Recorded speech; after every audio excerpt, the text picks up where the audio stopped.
How long does it take to recover from OCD surgery of the knee or surgery to fix an osteochondritis dissecans lesion of the knee? I'm Dr. David, orthopedic surgeon, sports medicine specialist, and author of the book, That's Gotta Hurt, The Injuries That Changed Sports Forever. I provide education, information, and commentary on sports and exercise injuries, injury treatments, and injury prevention for athletes and active people so that you can stay healthy and perform your best. Osteochondritis dissecans of the knee, or OCD, some people call it the knee, can be a difficult problem, especially for young athletes. That's who most often suffers it. And a lot of times that ends up needing surgery.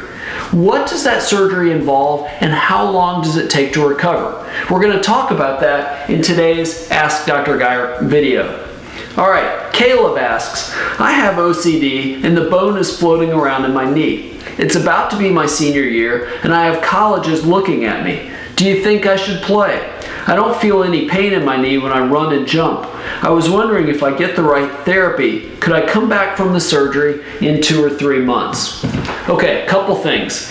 What OCD or osteochondritis dissecans is sort of a disease process or injury to the bone under the cartilage. Typically, it's the end of the thigh bone, typically on the inside. You have a large piece of bone under the cartilage that starts to die. Sometimes the cartilage can then break off, and then you've got that loose piece floating around in the knee. Now, most people can't play sports with a loose piece of bone and cartilage floating in the knee because it hurts. And as long as you're doing that and you're catching it with impact, potentially you could be doing more damage to your knee. So yes, in the setting where it's floating around loose, it almost always needs surgery. Now, how long it takes to recover really depends on what that surgery actually is going to involve. On rare occasions, it can actually be put back in place and held in place with screws or bioabsorbable pins or something like that. Maybe 3 months you might get back from that. More often than not, though, it's going to involve taking that piece of bone and cartilage that's loose out and filling it with either small cylinders of bone and cartilage from another spot of your knee or a big cylinder of bone and cartilage from a donor, from a cadaver. Those are longer recoveries. Everybody's a little different, but I'd say probably 4 to 6 months or more.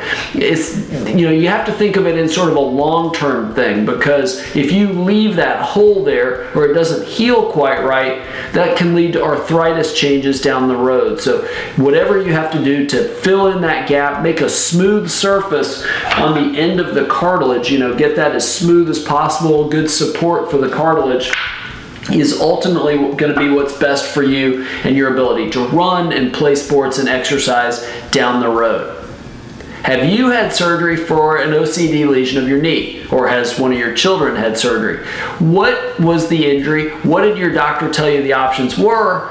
And if it was surgery, how did that go? I'd love to hear your experience, and honestly, I think viewers all around the world would as well. So in the comments below this video, describe your experience so we can all learn from you. I can't answer specific medical questions or questions you leave wanting advice in response to those comments. I can't answer those, but maybe I could answer it in an upcoming Ask Dr. Geier video, but I would love to hear your experience. Now, in the description box below this video, the very top link, if you click on it, it'll take you to a page where I ask you 4 or 5 questions, take less than a minute to answer, but that can help me give you the #1 next thing that you need to know or understand or do to overcome your knee injury. I think it's very helpful, so click that top link in the description box. If you like videos like this and you want more information on sports and exercise injuries, injury treatments, and injury prevention, subscribe to my video channel.